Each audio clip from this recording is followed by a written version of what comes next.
Christina Rossetti wrote during the Victorian era. She started writing very young, actually, but Cousin Kate was written at the height of her career. She grew up in London, lived in London most of her life, but she was actually the daughter of Italian immigrants, hence the name, Rossetti. In Cousin Kate, she explores some of the inequalities which in many ways defined the Victorian era. It was a time of huge discrepancy between the UK's national power, its empire, and its appalling social conditions. It was also a time of inequality between women and men. Women were during this time regarded as the property of men, and you'll see that reflected in the poem when we look at it closely. When a man and woman married, for example, the rights of the woman were legally given over to the husband. They became essentially their husband's property. In this way, their husbands owned what female bodies produced, that is, children, sex, domestic labour. Many women during Victorian times were subject to sexual violence within marriage, to verbal abuse, and to economic deprivation as well, because they couldn't keep their own money. That all went to the man too. Husbands were able to participate in affairs with other women, and their wives simply had to endure this, as they had no rights to divorce on these grounds, and divorce was a social taboo anyway. You couldn't do it without being ostracised from communities. Equally, if you had sex before marriage or an affair or a child out of wedlock as a woman, then you were fallen in Victorian England. You were unclean. If you're familiar with that great Victorian novel, Tess of the D'Urbervilles by Thomas Hardy, you'll see what happens to her. Ultimately, her child out of wedlock leads to her death. So it was a time of huge double standards and hypocrisy. There was a feminist movement developing very strongly towards the end of the Victorian era. It was led by educated middle-class women who were campaigning for the right to vote, the suffrage movement, which I'm sure you'll have heard of. Rossetti, whilst aware of that, wasn't actually involved at all. Despite that, though, she does, in Cousin Kate, seem to be exploring equality issues. The poem gives us a strong sense of the gulf between the rich and the poor in Victorian England, as well as the inequality around gender roles. In particular, this idea that the woman must love, honour and, importantly, obey whatever the husband's behaviour. The Victorian man led the household, the woman did as she was told and provided for him and his children. The poem's written in traditional ballad form and as such has a very strong rhyme and rhythm. Ballads were originally written to be passed on orally, so of course the rhyme and the rhythm helps greatly with that. So we have this unrelenting rhyme scheme running through the poem, as well as alternating lines of iambic trimeter and iambic tetrameter, typical traditional ballad form. Ballads also tell a story usually, and this poem is no exception. As you'll see, it's a story underpinned by those inequalities I mentioned earlier. So you have a young woman, lowly born, who is seduced by a great lord at the start of the poem. He has her as his mistress in his house, but then he sees her cousin, Kate, one day. Now, Kate is pure, whereas the speaker of the poem is now unclean. So the Lord casts his current lover, his mistress, aside and marries Kate instead. So the speaker's bitter because she's been betrayed by her cousin. She feels that if their positions were reversed, she wouldn't have acted like that. Finally, though, at the end of the poem, she reveals her revenge, which is that she has a son by the great lord, and her cousin Kate doesn't.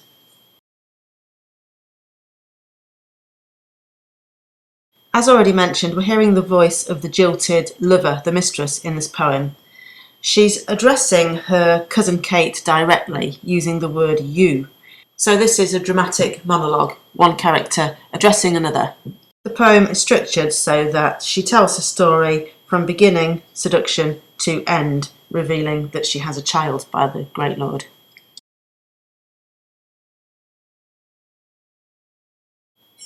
The speaker begins by describing her former life. I was a cottage maiden, hardened by sun and air, contented with my cottage mates, not mindful I was fair. So we get a picture there of contentment. Notice the soft alliterated mus sounds, maiden, my, mates, mindful. These were uncomplicated, simple, happy times. Sun and air suggests that she worked in the fields, as in fact many women did during the Victorian era. And she wasn't mindful she was fair. In other words, she didn't think too much about her beauty. Life was straightforward, and she was contented. And then we get the first of two questions in this stanza, which signal a huge inequality. Why did a great lord find me out and praise my flaxen hair? Why did a great lord find me out to fill my heart with care?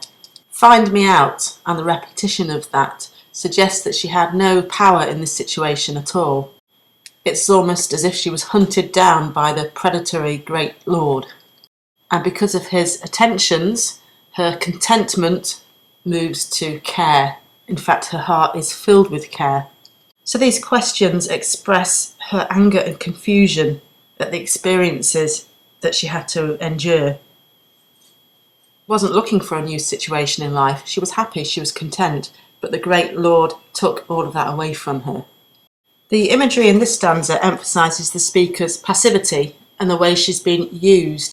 She's just a thing to be exploited and then cast aside.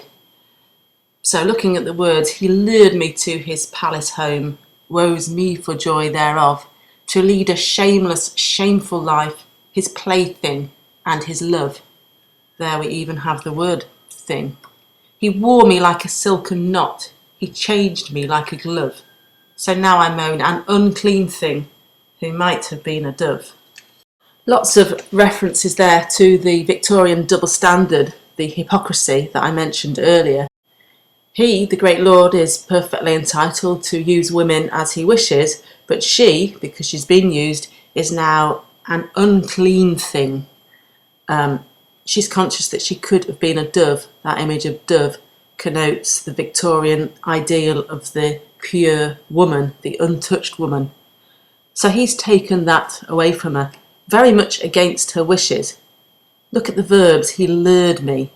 It's as if she had no power. Well, she didn't have any power in this situation at all. He wore me, he changed me. The verbs are really important here. She's not doing anything at all. It's all being done by him. She's passive, he's active, reinforcing the idea that she is totally his victim. That simile, changed me like a glove, is reference to the fact that he discards her as easily as you might toss a glove to one side and slips his hand into another glove, i.e. Kate. As a result of this, she's lost all status in society. She is, as I said earlier, an unclean thing, an outcast who's lived a shameless, shameful life. Again, that's a reference to hypocritical Victorian values.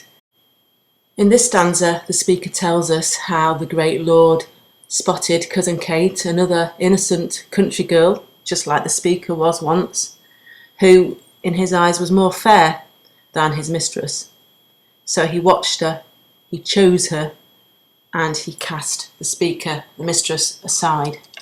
Again, it's as if the women have no free will at all. All the power is with the great lord.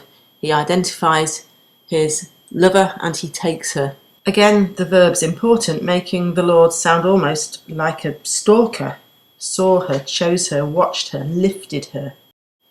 He lifted her from her meagre existence, it was a mean estate, to a place on high. In other words, into his life of wealth and privilege and luxury. But is she happy there? And the imagery in the next stanza is really interesting. Because she's pure, and Rossetti uses the word because, he marries her. Again, hypocrisy highlighted there. He rejects his mistress because of what he's done to her, because he's seduced her. He's made her unclean in Victorian terms. So this pure and good cousin Kate is somebody that he can marry, but look at the verb again. He bound you with his ring. It sounds like Kate's freedom has been taken away by the ring, as if she's been captured by the Lord. That metaphorical reference to the stronger wing at the end of this stanza, you had the stronger wing, is saying on one level that Kate was able to fly higher, that is, she was able to marry the Lord.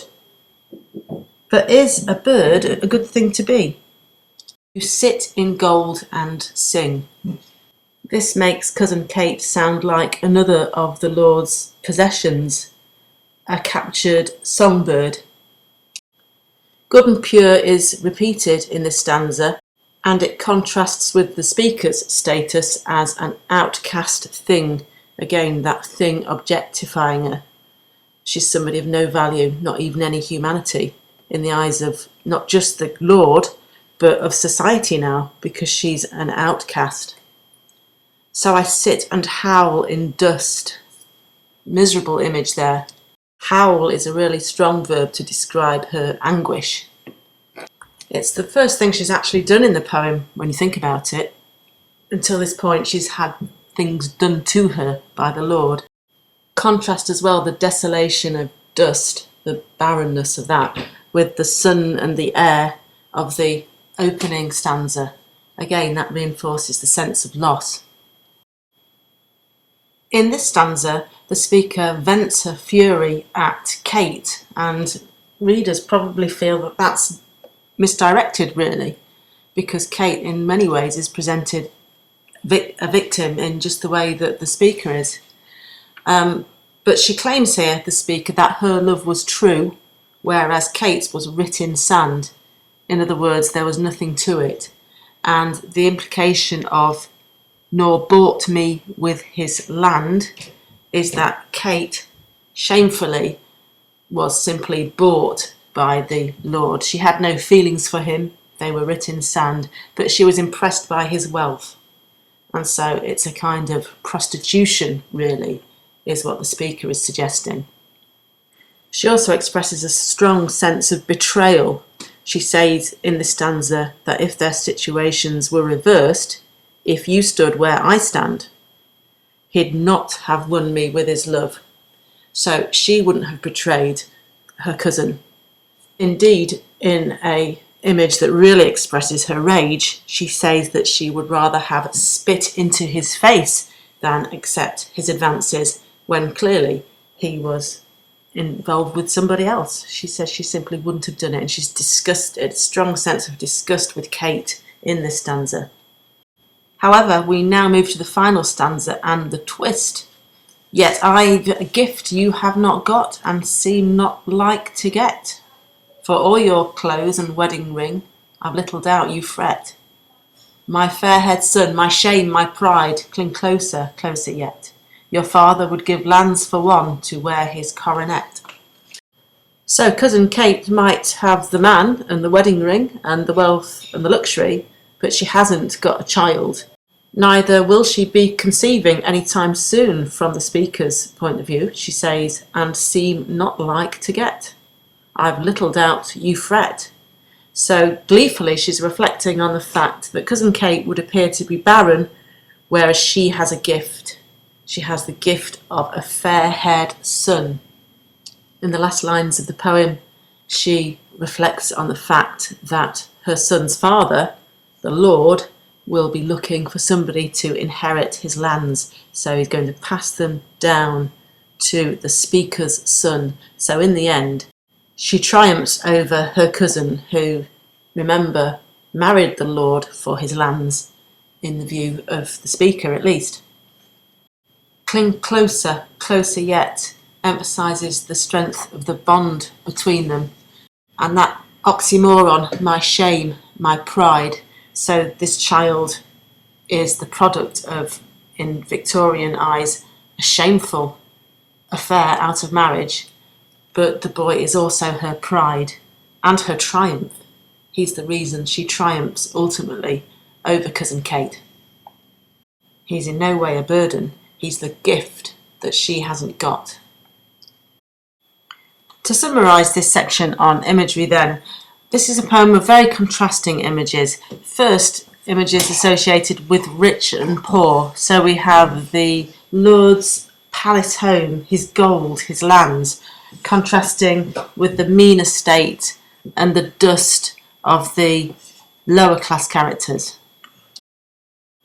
Another strand of imagery reminds us of Victorian attitudes towards women. They were either pure, angels in the house, and images associated with that are dove, of course, and we also have Kate described as good and as pure.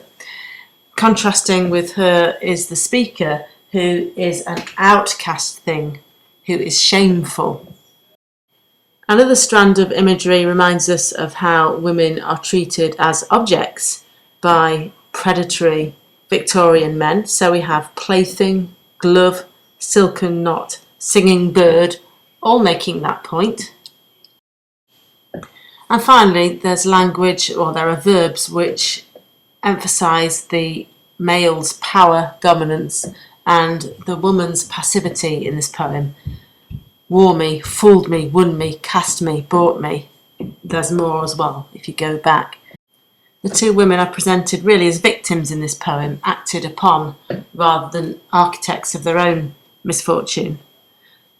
Until, of course, we get the twist in the final stanza where the speaker does triumph because she has something of her own baby.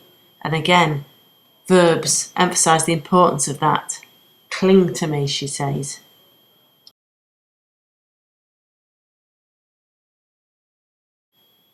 So this is a poem about Victorian hypocrisy, inequality, and it's an implicit criticism of the treatment of women. Obviously, you have to infer that. Rossetti doesn't say the treatment of women was a disgrace in this poem. That's not what poems do. But that's clearly an interpretation which we can make. So Cousin Kate explores the feminist idea that women are objectified by men, that they're just turned into objects, things that can be easily replaced, that are disposable. Rossetti shows that females in Victorian England were prized for their beauty, for their innocence and their purity.